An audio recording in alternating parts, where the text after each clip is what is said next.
Assalamualaikum warahmatullahi wabarakatuh. Perkenalkan, nama saya Raden Antara Widiata dari 11 IPA 3. Di sini saya akan mempresentasikan peran Muhammad Yamin dalam proklamasi kemerdekaan Indonesia. Pertama ada biografi Muhammad Yamin.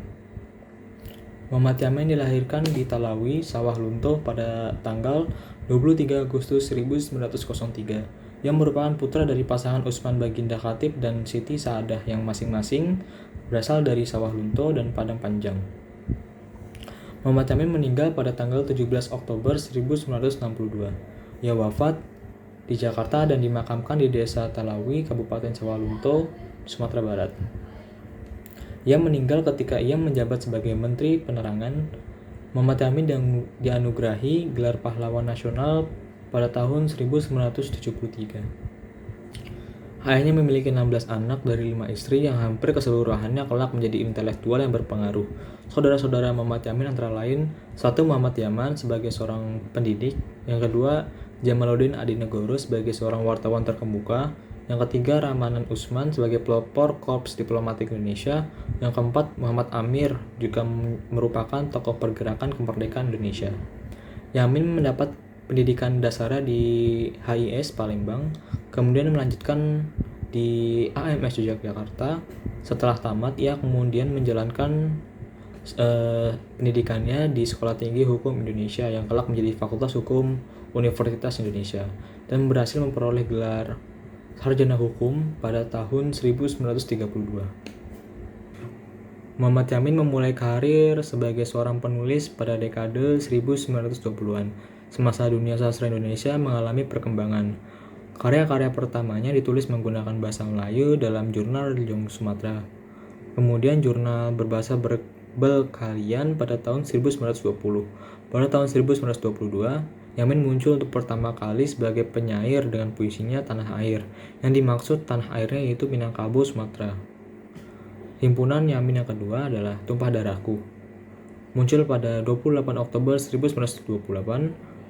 Karya ini sangat penting dari segi sejarah karena pada waktu itulah Yamin dan beberapa orang pejuang kebangsaan memutuskan untuk menghormati satu tanah air, satu bangsa, dan satu bahasa yang tunggal.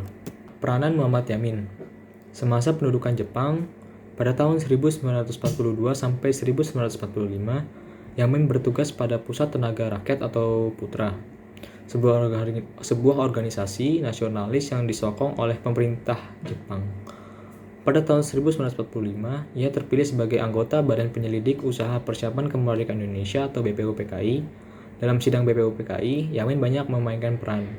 Ia berpendapat agar hak asasi manusia atau HAM dimasukkan ke konstitusi negara. Ia juga mengusulkan agar wilayah Indonesia pasca kemerdekaan mencakup Sarawak, Sabang, Semenanjung Malaya, Timor Portugis, serta semua wilayah Hindia. Belkalian Soekarno juga merupakan anggota BPUPKI menyokong ide Muhammad Yamin tersebut. Selain itu, Muhammad Yamin juga menjadi anggota dari Panitia 9 yang merumuskan Pancasila yang terdiri dari satu, peri kebangsaan, yang kedua peri kemanusiaan, yang ketiga peri ketuhanan, yang keempat peri kerakyatan, yang kelima kesejahteraan rakyat. Dan pemikirannya yang disampaikan pada sidang BPUPKI pada tanggal 31 Mei 1945, Yamin mengusulkan dasar negara berupa seperti yang di atas.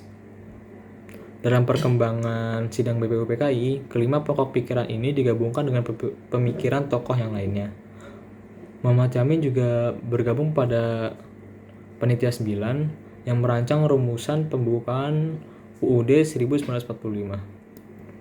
Selanjutnya ada masa setelah kemerdekaan. Setelah kemerdekaan, Soekarno menjadi Presiden Republik Indonesia yang pertama. Dan Muhammad Yamin dilantik untuk jabatan-jabatan yang penting dalam pemerintahannya. Setelah kemerdekaan, jabatan-jabatan yang pernah dipangku Muhammad Yamin antara lain sebagai anggota DPR, Menteri Kehakiman, Menteri Pengajaran, Pendidikan dan Kebudayaan, Ketua Dewan Perancangan Nasional, Menteri Sosial dan Kebudayaan, Ketua Dewan Pengawas IKBN antara dan Menteri Penerangan. Pada saat menjabat sebagai Menteri Kehakiman, Muhammad Yamin membebaskan tahanan politik yang dipenjara tanpa proses pengadilan, tanpa gerasi dan remisi. Ia mengeluarkan 950 orang tahanan yang dicap komunis atau sosialis. Kemudian di saat menjabat Menteri Pengajaran, pendidikan, dan kebudayaan, Muhammad Yamin banyak mendorong pendirian universitas-universitas negeri dan swasta di seluruh Indonesia. Di antara perguruan tinggi yang ia dirikan adalah Universitas Kalian Las di Padang, Sumatera Barat. Demikian presentasi dari saya. Terima kasih yang sudah menonton video ini. Wassalamualaikum warahmatullahi wabarakatuh.